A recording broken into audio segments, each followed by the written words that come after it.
Hello everyone, welcome to my YouTube channel. और आज हम जेनेटिक्स होता है उसके कुछ इंपॉर्टेंट पीवाईक्यू होता है वो सॉल्व करेंगे। ये पीवाईक्यू होते हैं वो कम से कम 5 से 6 बार होते हैं, वो रिपीट हो चुके हैं सीएसआई नेट के अंदर। वो हम आज सॉल्व करेंगे। अब से जो सीरीज होती है वो कंटिन्यू हम जेनेटिक्स होता है उसके कुछ इंपॉर्टेंट पीवाईक्यू होता है वो सॉल्व करेंगे। और आज का जो इंपॉर्टेंट होता है वो क्वेश्चन है जो कि सीएसआई नेट के अंदर 2020 में पूछा जा चुका है। जस्ट ये 4 मार्क्स का क्वेश्चन होता है, पूछा गया था। और 2021 के अंदर 2 मार्क्स का क्वेश्चन होता है वो पूछा गया था। जस्ट ऐसे ही क्वेश्चन होता है, इसी मेथड होता है, उस पर क्वेश्चन पूछा गया था। ये काफ़ी इंपॉर्टेंट क्वेश्चन होता है, जहाँ पर अगर हम देखें तो इसकी जो कंप्लीट सॉल्यूशन होता है वो हम देखेंगे। जहाँ पर आता है कि क्वेश्चन में बोला गया है कि एक साइंटिस्ट होते हैं वो synthesised 4 new chemicals which had mutagenic potential and named as a C1, जिनका नाम रखा गया है C1, C2, C3, C4। He tried to analogs the nature of mutagens caused by them in the obtain the following result. जहाँ पर कुछ following result होते हैं वो हमें देखने को मिलते हैं। जहाँ पर यहाँ पर लिख रखा है कि म्यूटाजेंस होता है प्रोड्यूस बाई म्यूटाजन का मीन्स होता है जो म्यूटेशन कोज करते हैं उन्हें हैजी म्यूटाजन होता है वो कहा जाता है। इस यहाँ पर दे रखा है कि म्यूटेशन होता है वो रिवर्स्ड होता है। तो कौन कौन से केमिकल्स होते हैं वो इनके नेम होते हैं वो दे रखे हैं। जहाँ पर 2 एमिनो प्योरिन दे रखा है, नाइट्रस एसिड दे रखा है, हाइड्रोक्सिलामीन दे रखा है एंड एक्रिडिन ऑरेंज होता है वो दे रखा है। अगर हम देखें तो हमें म्यूटाजन होता है उसके रूप में C1, C2 and C3 and C4 होता है, क्वेश्चन के अंदर दिया गया था। और यहाँ पर जो म्यूटाजन रिवर्स्ड बाई, जहाँ पर ये म्यूटाजन होते हैं उनके नेम दे रखे हैं। तो इस कंडीशन के अंदर C1 कंडीशन में यहाँ यस लिख रखा है। यस का मीन्स होता है कि ये 2 एमिनो प्यूरिन कहाँ पर प्रेजेंट है, तो ये प्रेजेंट कंडीशन को रिप्रेजेंट कर रहा है। और यहाँ पर भी ये प्रेजेंट कंडीशन को रिप्रेजेंट कर रहा है। C1 के अंदर एक तो 2 एमिनो प्यूरिन और नाइट्रिक एसिड दोनों होते हैं वो प्रेजेंट है। और सम कुछ कंडीशन में हो सकता है कि हाइड्रोक्सिलामीन प्रेजेंट हो और एब्सेंट भी हो सकता है। एक्रिडिन ऑरेंज इसके अंदर एब्सेंट है। फिर C2 कंडीशन के अंदर देखें तो यहाँ पर एब्सेंट कंडीशन है, ये भी एब्सेंट है, ये भी एब्सेंट है, सभी होते हैं वो एब्सेंट कंडीशन में दे रखे हैं। C3 कंडीशन के अंदर देखिए तो यस कंडीशन यहाँ प्रेजेंट को रिप्रेजेंट कर रहा है। यानी आपको ये कंडीशन देखना है कि जहाँ पर यस लिख रखा है यानी वो जो केमिकल्स होता है वो प्रेजेंट है, और नो का मीन्स यानी वो केमिकल्स होता है वो एब्सेंट है। फिर अगर हम क्वेश्चन होता है उसको देखें तो यहाँ पर हमें कुछ टर्म्स दे रखे हैं, ऑप्शन होता है उसके अंदर हमें करेक्ट आंसर होता है बताना है। जहाँ पर फर्स्ट ऑप्शन दे रखा है कि C1 कोज ऑर्जिट transition, C2 transversion and C3 transition वापस से, C4 single insertion and deletion होता है उसको कोज करता है। आपको कुछ टर्म होते हैं वो आई थिंक पहले से पता होगी। अगर आपको पता नहीं है ट्रांजिशन क्या है, ट्रांसवर्जन क्या है, तो हम जो म्यूटेशन होता है उसके बारे में, कुछ कंडीशन होता है उसके बारे में पढ़ते हैं। जहाँ पर ट्रांजिशन, यहाँ पर मैंने सोल्यूशन बता रखा है कि जो ट्रांजिशन होता है उसका मीन्स होता है प्योरिन होता है वो न्यूक्लियोटाइड होता है। जहाँ पर हमने एडेनिन एंड ग्वानिन होते हैं वो दोनों क्या करते हैं, प्योरिन को कोज करते हैं। प्योरिन के अंदर हम एडेनिन एंड ग्वानिन को इंक्लूड करते हैं।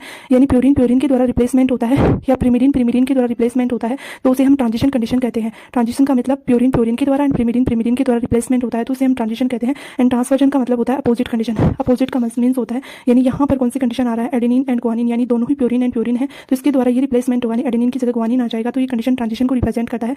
जहाँ पर यहाँ पर भी ट्रांजिशन को रिप्रेजेंट कर रहा है, क्योंकि यहाँ पर साइटोसिन प्रिमिडिन को रिप्रेजेंट करता है, थाइमिन होता है वो भी प्रिमिडिन को रिप्रेजेंट करता है। तो इस प्रकार से प्रिमिडिन के द्वारा रिप्लेस होता है, तो वहाँ पर ट्रांजिशन कंडीशन आ जाएगी। लेकिन यहाँ पर अपोजिट कंडीशन आ रही है, जहाँ पर एडेनिन हमें प्योरिन कंडीशन का रिप्रेजेंट कर रहा है और साइटोसिन होता है प्रिमिडिन को रिप्रेजेंट करता है। तो इस प्रकार से रिप्लेसमेंट होगा अपोजिट कंडीशन का, तो उसे हम ट्रांसवर्जन कंडीशन को रिप्रेजेंट करते हैं। इसी प्रकार से थाइमिन एंड ग्वानिन का रिप्लेसमेंट हो रहा है, तो उसे हम ट्रांसवर्जन बोलेंगे। यानी सेम कंडीशन रिप्लेस होगा तो उसे हम प्योरिन बोलेंगे, और जो अपोजिट होगा उसे हम ट्रांसवर्जन होता है उसके द्वारा रिप्रेजेंट करते हैं।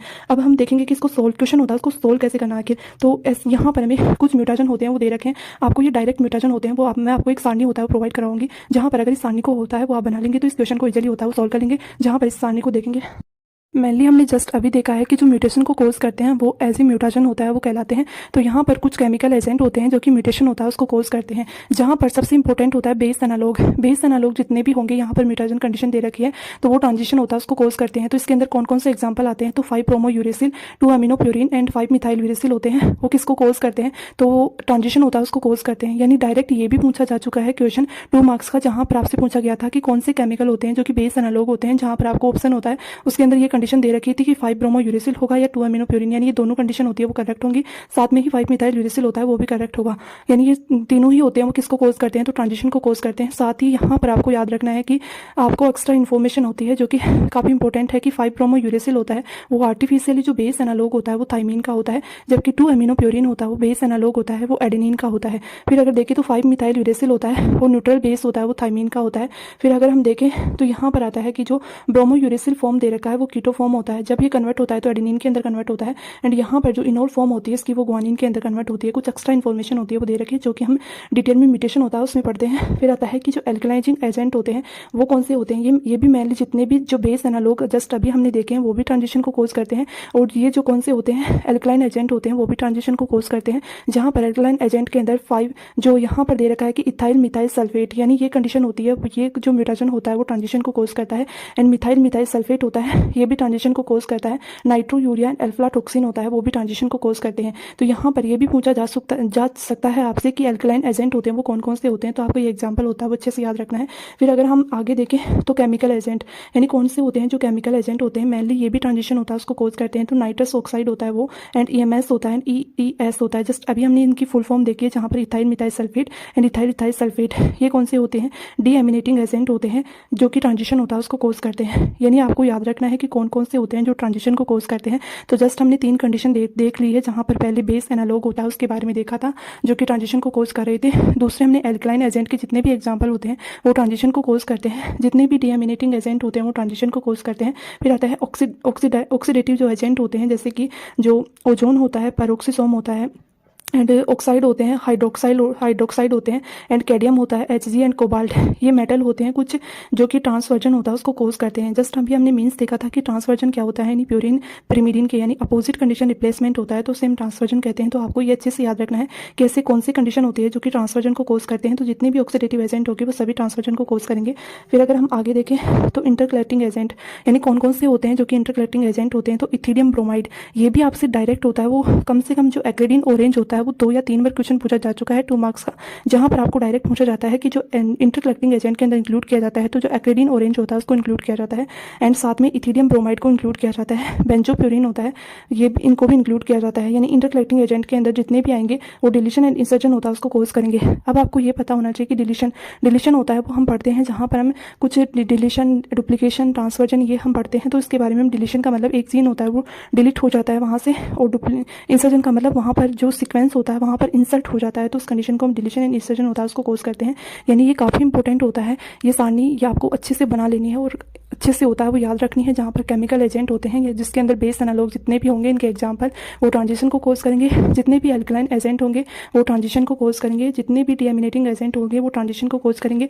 जो ऑक्सीडेटिव एजेंट होते हैं जहाँ पर मेटल भी आती है वो ट्रांसवर्जन को कोज करते हैं, जितने भी इंटरकलेक्टिंग एजेंट होंगे वो डिलीशन एंड इंसर्जन होता है उसको कोज करेंगे। अब आपको अगर ये पता होंगे ये एग्जाम्पल, तो आप जो क्वेश्चन मैंने अभी करवाया है वो इजीली सॉल्व कर लेंगे। अगर हम इस क्वेश्चन को सॉल्व करें तो देखिए, तो यहाँ क्वेश्चन होता है उसके अंदर आपको पहले जो म्यूटेशन होता है वो 2 एमिनो प्यूरिन होता है वो दे रखा है, जहाँ C1 सबसे पहले आपको C1 कंडीशन होता है उसको चेकआउट करना है। तो C1 के आपके अंदर जो यस कंडीशन यानी जो जीन प्रेजेंट होगा उसको आपको क्या कर लेना है, मार्क कर लेना है। मार्क करने के बाद में आपको देखना है कि इसका एग्जाम्पल कौन सा है। तो 2 एमिनो प्यूरिन के अंदर ये जीन प्रेजेंट है, नाइट्रस ऑक्साइड होता है उसके अंदर प्रेजेंट है, नाइट्रस एसिड के अंदर। तो आपको ये देखना है कि एग्जाम्पल किसके हैं जो कि कोज करता है, ट्रांजिशन होता है उसको कोज करता है। जस्ट अभी हमने देखा है दोनों ही कंडीशन, जहाँ पर बेस एनालॉग के अंदर 2 एमिनो प्यूरिन देखा है जो ट्रांजिशन को कोज करता है, साथ में हमने देखा कि नाइट्रस ऑक्साइड होता है वो भी ट्रांजिशन को कोज करता है।